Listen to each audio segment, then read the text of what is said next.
Stay safe with expert roofing safety equipment and techniques. You deal with steep roofs all the time. This is definitely a must-have. There is a place here at the bottom where you can attach it to a push pole. I have one right behind me. That's this big extendable pole. It's about 16 feet long. When we get to the demonstration portion, you'll see why that's necessary. But this has a pad here and a pad here, and it is adjustable. You see the numbers here. When we take this ring loose, see I've got 12, and then this is 11, 10, 9, 8.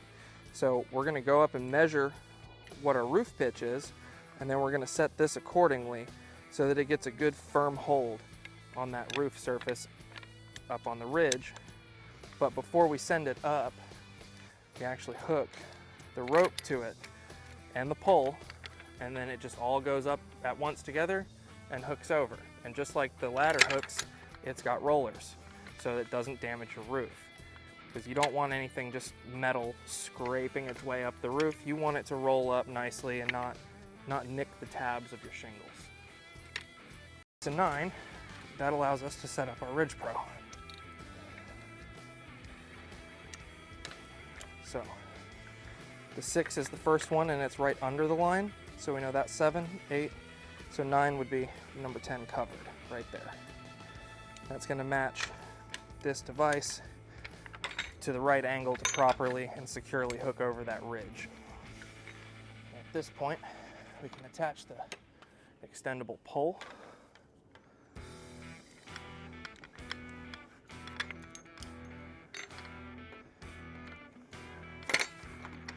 Anyway, so that's on there, and this push button allows us to extend, and every time it finds a hole, it stops. But I'm gonna leave it closed up for right now because we're not going up just yet. So the bucket that I use to store my rope, I leave the hook that I put on the Ridge Pro last, and the hook that goes on my harness I put in the bottom first. And the reason I do that is so that I can feed it right out of the bucket when I get to a site. So I'm gonna hook that right onto the back of the Ridge Pro, and I'm gonna set this guy right on the gutter. And then I like to check and make sure that the other end, where I have the knots in the rope, that my sliding climbing piece is actually all the way at the bottom, because I don't want this, while I'm pushing the Ridge Pro up the roof, I don't want this to jump out of the bucket and swing around, because you know it's got metal hooks on it. It could hit somebody's window or something. So keep that in mind. Keep this all the way at the bottom, and then you can pull it up to the top of the ladder. You know, once you have your hands free to do that with just this and pay attention to it. But since you're not paying attention to it at this point, I would just leave it in the bottom of the bucket at the far end of the rope, just in case, so nothing happens. So now from here, we'll take the Ridge Pro, I'll turn it over and put the casters on the roof, and right here is where I'll be able to adjust my pole. So I'll go up a little bit, adjust my pole down, up a little more.